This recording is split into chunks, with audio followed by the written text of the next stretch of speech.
이제 우리는 지금 부활절을 지내고 부활절 이후에 이제 절기를 보내고 있습니다. 사실 부활을 경험한 그 당시에 이스라엘 사람들 또 부활을 경험한 예수님의 가장 곁에 있었던 그런 제자들조차도 사실 부활의 사건을 그들이 고백하기까지는 시간이 필요했습니다. 이것은 어떻게 보면 우리의 신앙도 이런 과정 또 혹은 신앙의 믿음의 진보가 필요하다 하는 것을 말씀해 주고 있습니다.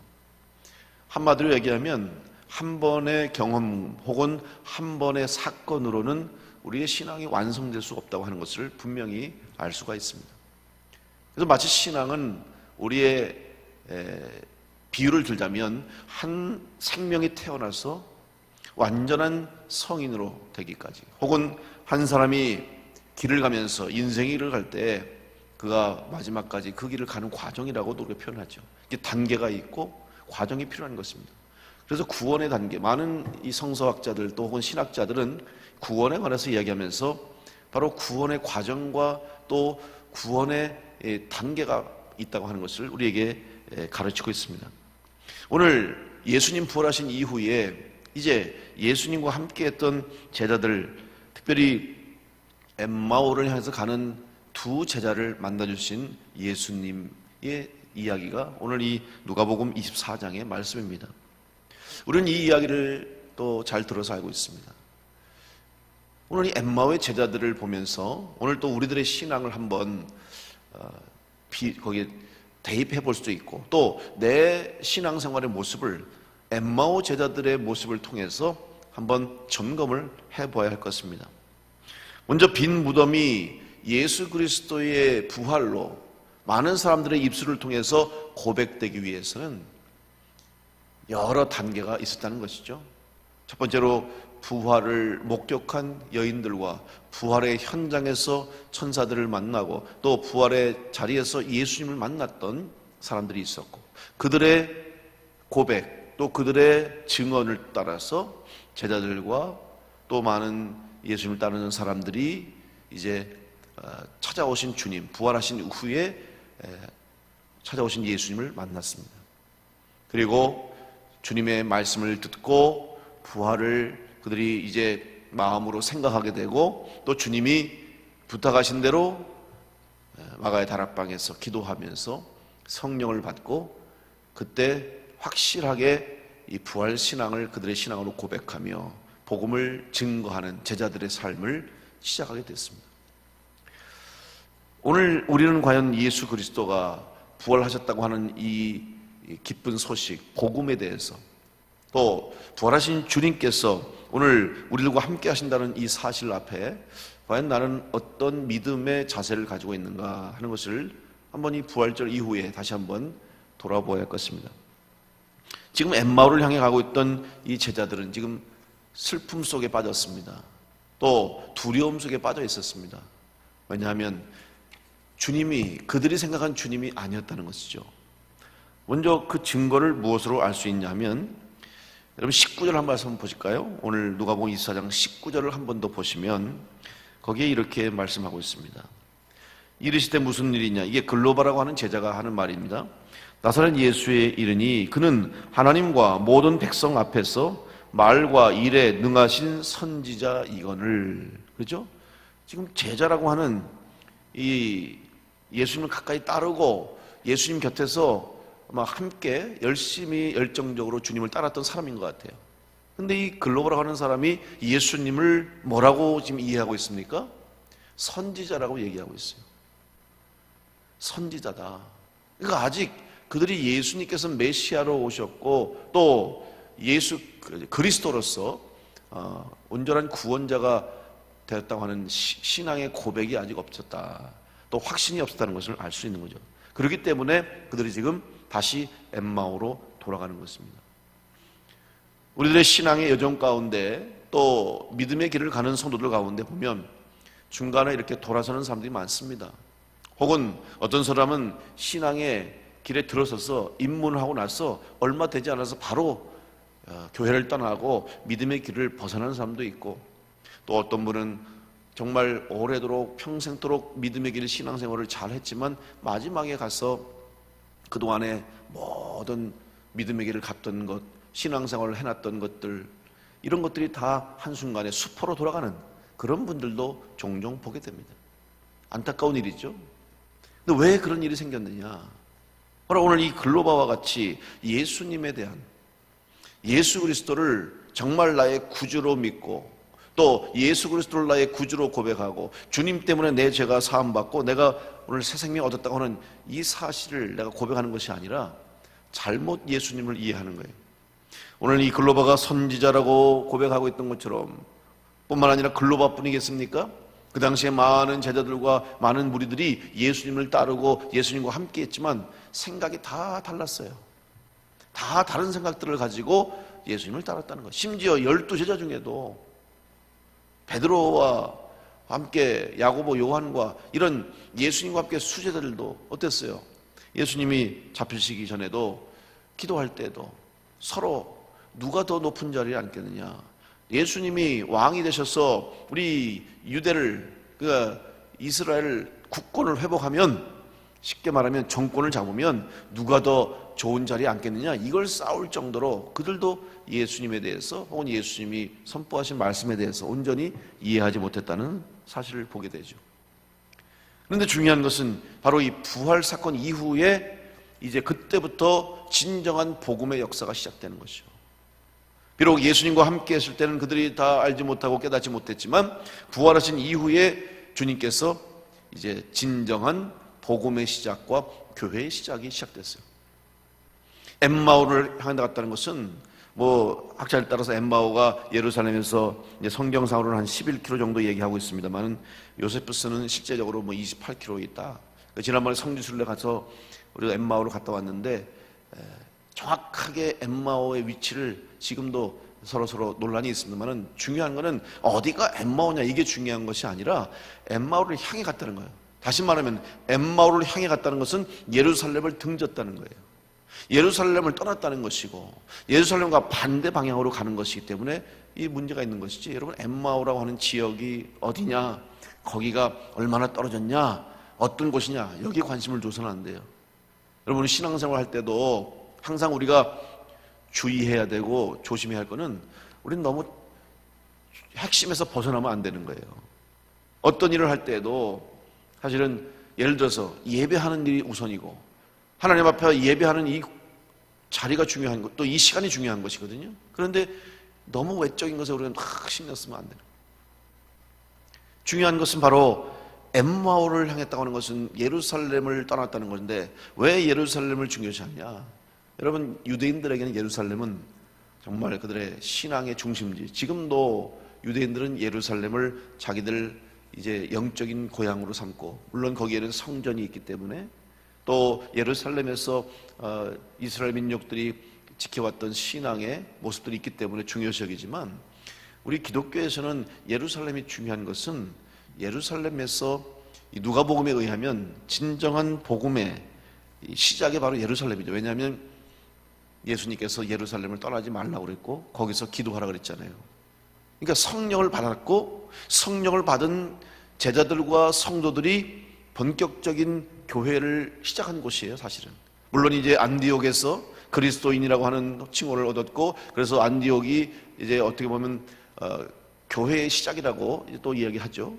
그런데 더 거슬러 올라가서 근본적인 가장 처음에 출발은 바로 예루살렘이에요. 제사드리는 성전이 있어서가 더 중요한 것이 아니라 거기서 예수님을 만났고 부활하신 예수님을 만나서 거기서 그들이 기도했고 그 말씀을 믿었고 성령 받아서 성령의 충만함으로 복음을 증거하기 시작함으로 교회의 출발이 거기에 시작된 거죠. 그래서 예루살렘을 중요하죠. 근데 만약에 예루살렘을 떠났다면 어떻게 됐을까? 예수님 말씀에도 불구하고 제자들이 예루살렘에 모이지 않고 기도하지 않고 뿔뿔이 흩어지고 엠마오와 같이 자기들의 고향으로 자기들 원래 모습으로 돌아갔다고 한다면 성령의 역사는 없었을 것이고 교회의 시작도 없었을 것입니다. 그렇기 때문에 예루살렘이 중요시하는 거예요. 더 나아가서 예수님의 말씀이 중요한 것이죠. 예수님께서는 만약에 엠마오에 모여서 기도하라 그랬으면 엠마오로 갔으면 되는 거죠. 그런데 예수님께서 예루살렘에 모여서 떠나지 말고 기도하라고 하셨어요. 오늘 중요한 것은 바로 우리들의 믿음과 또 우리들의 삶의 방향이 어디를 향하고 있는지를 늘 우리가 중요하게 여겨야 됩니다. 그래서 흔히 세상 사람들이 많이 하는 말이 그렇죠.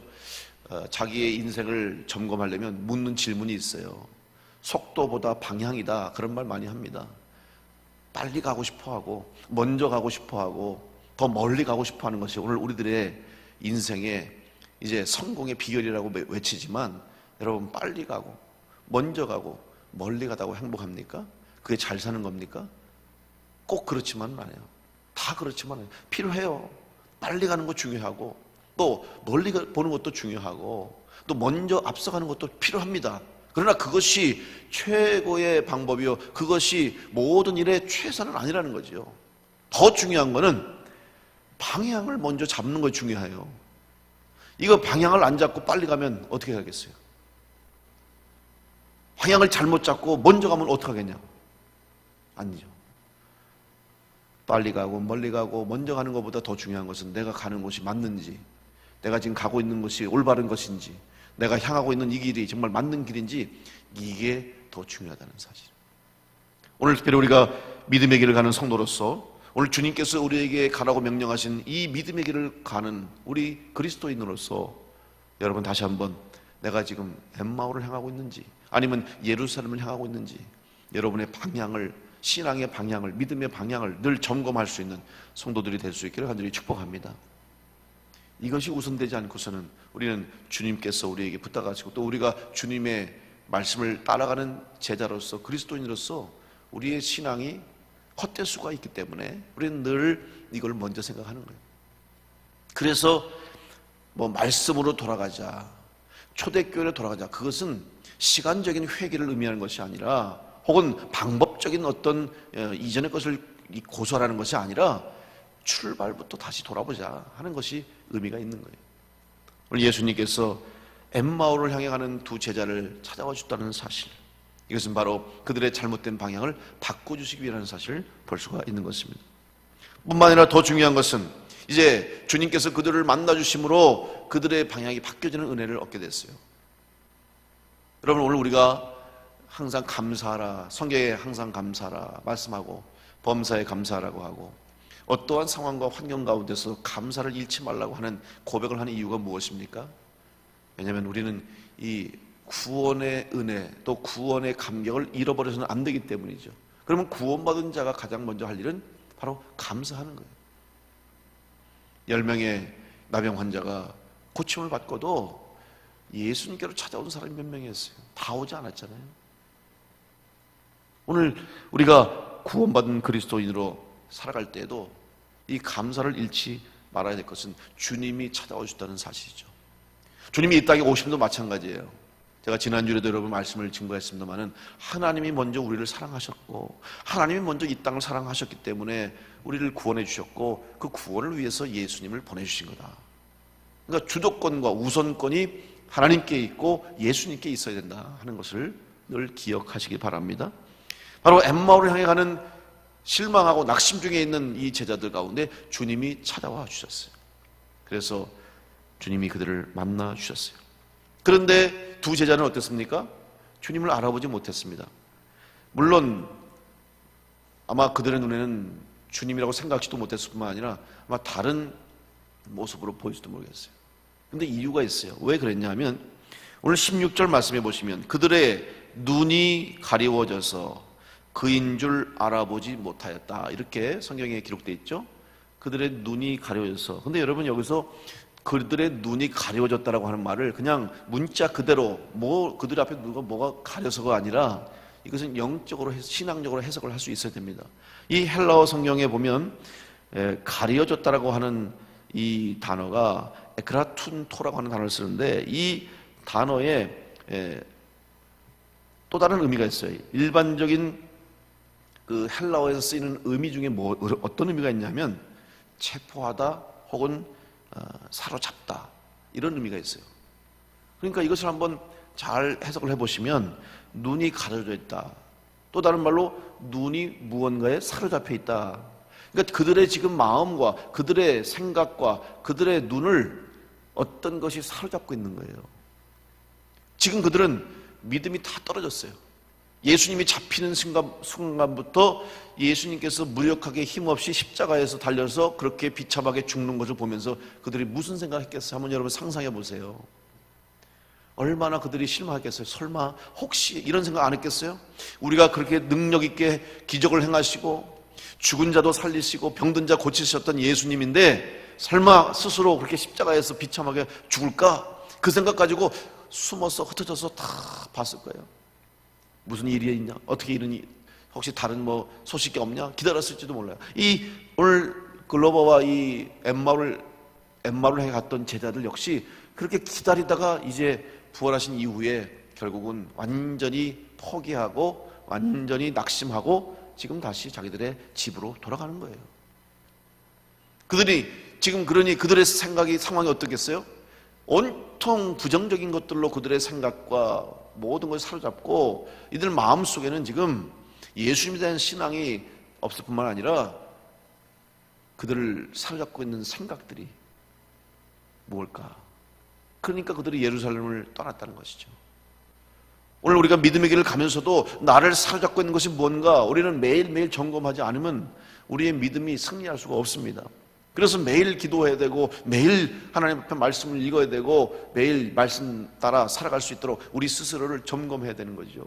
사도 바울이 나는 날마다 죽노라 십자가에 날마다 못 박노라고 고백하는 것은 그렇지 않고서는 하루도 온전히 우리가 그리스도인의 삶을 살 수 없기 때문에 그렇기 때문에 매일매일 나는 날마다 죽노라 나는 날마다 십자가에 나를 못 박노라 무슨 의미예요? 내 생각과 내 주장을 다 죽이고 주님의 뜻에 따르겠다고 하는 그런 매일매일의 결단과 또 고백이 없으면 이 믿음의 길을 끝까지 갈 수 없다고 하는 고백이 아니겠습니까? 오늘 이 엠마오를 향하던 두 제자들이 왜 예수님을 알아보지 못하고 그들이 왜 낙심하고 실망해서 예루살렘을 등지고 돌아섰냐 하면 그들을 사잡고 있는 것이 예수님에 대한 온전한 믿음이요 부활의 신앙이 아니었기 때문에 그래요.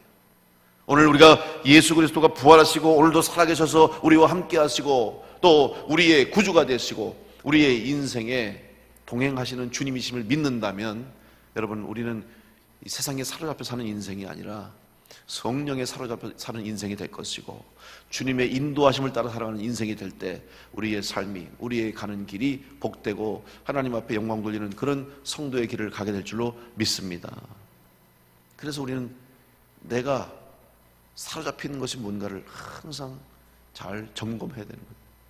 눈이 가려지지 않도록 그 교회를 나와도 어떤 사람은 다른 목적을 가지고 교회를 나오는 사람도 있잖아요. 그게 잘못된 거예요. 교회의 목적은 오직 구원받은 성도로 하나님 앞에 예배하고 구원받은 성도로 하나님의 자녀답게 올바른 믿음의 길을 또 인생의 길을 가기 위해서 교회를 나와서 섬기고 충성하고 봉사하고 뜻대로 살아가는 것이지 내 인생의 목적을 이루기 위해서 교회를 나오는 것은 아니다 하는 것이죠.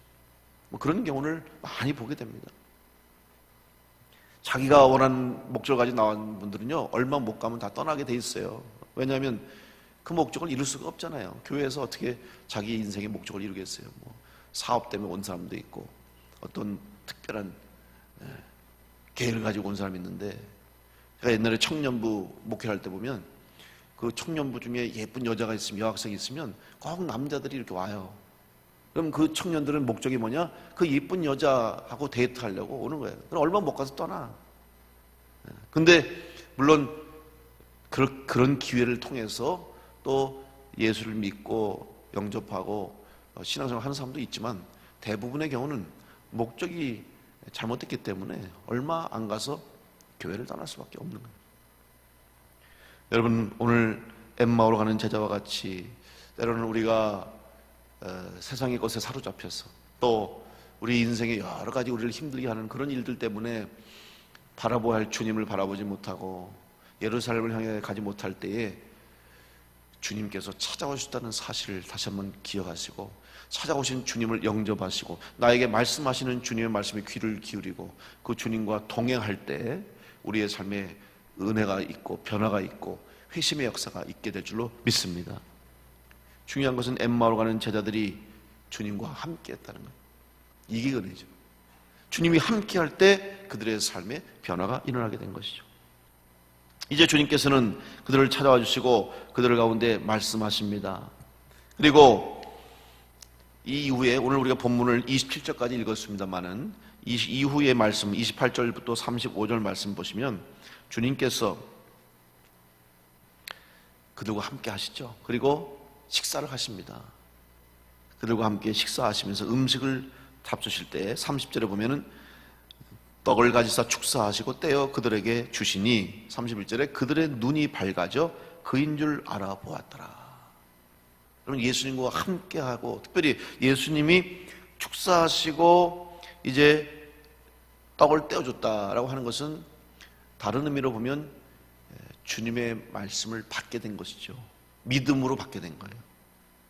주님이 기도하시고 그들에게 음식을 주시고 또 축복을 해주시니까 그 제자들의 삶의 생각이 바뀌어지고 눈에 가려졌던 것들이 떠나가게 된 것이죠.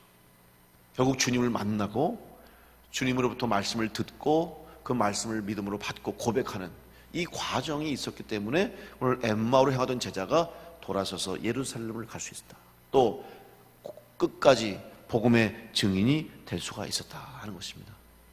오늘 우리가 주님을 믿는다고 하면서 주님과 함께하는 삶이 아니라 나 홀로 가는 길을 가서는 안 되겠다. 신앙생활도 내 고집대로 해서는 안 돼요. 종종 어떤 분은 내 방식대로 하겠다고. 여러분, 신앙생활 내 방식이 어디 있어요? 내 방식은 없어요. 다 말씀대로 주님의 방법대로 하나님의 방법대로지 내 방식대로가 아니에요. 그래서 언제든지 우리는 내 것을 내려놓을 수 있는 그런 마음을 가져야 돼요. 저도 늘 조심스러운 게 내 방식대로 목회한다고 생각하면 안 되는 거예요. 물론 이 목회를 하고 또 복음을 전하고 선교를 하는 여러 가지 다양한 방법들이 시대마다 또 그때마다 상황마다 조금씩 달라질 수 있고 변화가 될 수 있겠지만 중심에서 벗어나면 안 되는 거죠. 그 중심이 뭐냐? 하나님의 방법이죠. 하나님의 방법을 따라가는 것이지 내 방법이 우선되는 거 아니에요. 이렇게 비유할 수 있어요. 여러분, 오늘 이렇게 옷을 아주 정성스럽게 입고 오셨는데 옷이 어때요? 여러분, 지금 뭐 예전에는 10년인데 10년은커녕 1년도 아니야. 그죠? 봄, 가을이 유행이 바뀌고 또 해마다 다 새로운 트렌드로 바뀌는데 그래도 입는 옷은 스타일이 있잖아요. 그죠? 양복이 있고 한복이 있고 뭐 이런 것처럼 조금씩 내용은 바뀔 수 있어요. 양복을 봐도 몇 년 전에만 해도 양복 스타일이 조금씩 다르잖아요. 그죠? 예전에는 여기 깃도 이렇게 컸었어요. 품도 바지도 얼마나, 제가 이제 입는 그 검은색 옷은 잘 많이 안 바뀌잖아요. 그러면 예전에 몇 년 전에 입었던 옷은 그 바지 통이 넓어요. 그런데 요즘은 얼마나 이 양복 바지 통이 짧아졌는지 몰라요. 이제 조금씩 또 바뀔지도 몰라요. 시대 따라 조금씩 바뀔 수는 있어요. 그러나 변하지는 않죠. 그건 양복이에요. 그래도 조금 스타일이 바뀌었지만 양복이라고 하잖아요. 뭐 모양이 조금 달라졌어도 그게 양복인 것처럼 복음은 그대로 복음 있지만 복음을 전하는 옷은 달라질 수 있고 방법은 달라질 수 있어요. 선교를 하는 것도 예나 지금이나 똑같은 선교지만 선교를 하기 위해서 시도하는 다양한 방법들은 달라질 수 있다. 그래도 선교는 선교예요. 본질이 바뀌지 않기 때문에 그래요. 복음이 변하지 않았기 때문에 그래요. 그러나 똑같은 일을 한다고 해서 똑같은 예배를 드리고 똑같이 사역을 한다고 해서 내용이 바뀌면 안 되잖아요. 내용이 하나님의 말씀을 전해야 되고 선교의 내용을 가지고 해야 되는데 그것이 바뀌어지면 아무리 외적인 행동은 똑같아도 이거는 사역이 아니고 복음이 아니고 하나님의 일이 아니라는 사실을 우리가 분명히 알아야 됩니다. 이제 예수님께서 그들을 만나 주셨고 예루살렘을 그들이 향해서 돌아섰을 때에 이제 그들의 삶에 진정한 제자의 삶이 시작됐다는 사실이죠. 또 하나 더 중요한 것은 예루살렘으로 돌아가는 제자들, 그들이 주님을 만나서 주님의 말씀을 듣고 그들이 마음이 뜨거워졌다고 그랬어요. 여러분, 주님 만나면 변화가 일어나게 될 줄로 믿습니다. 주님 말씀으로 변화가 일어나는 거예요. 성령 받은 거예요. 한마디로 얘기하면 주님 말씀을 받으니까 성령의 변화가 일어났다. 성령의 역사가 나타났다. 오늘 늘 끊임없이 우리에게 믿음 생활 중에 계속해야 할 것이 뭐예요? 예배하는 것이고, 예배를 통해서 이 예배가 온전한 예배가 되기 위해서는 기도와 말씀을 통해서 예배하는 것이 오늘 우리 신앙의 중심이요 핵심이 되어야 할 줄로 믿습니다. 왜?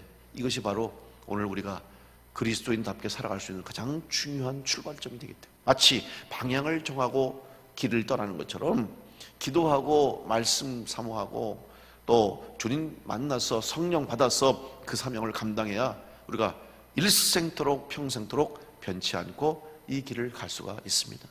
비록 여러분이 그동안 교회에 함께 모여서 예배하지 못했지만 우리의 믿음이 흔들리지 않잖아요. 왜?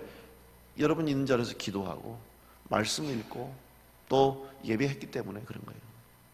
따라서 오늘 우리가 다시 한번 예루살렘을 떠나지 말라고 하신 주님 말씀, 또 아직 주님 만나기 전에 예루살렘을 떠났던 오늘 이 제자들처럼 잘못된 방향으로 혹은 잘못된 곳을 향해서 가고 있었다고 한다면 다시 돌아서서 주님께서 우리에게 부탁하시고 주님께서 우리에게 원하시는 그 사명을 감당할 수 있는 그런 성도가 될 수 있기를 간절히 축복합니다.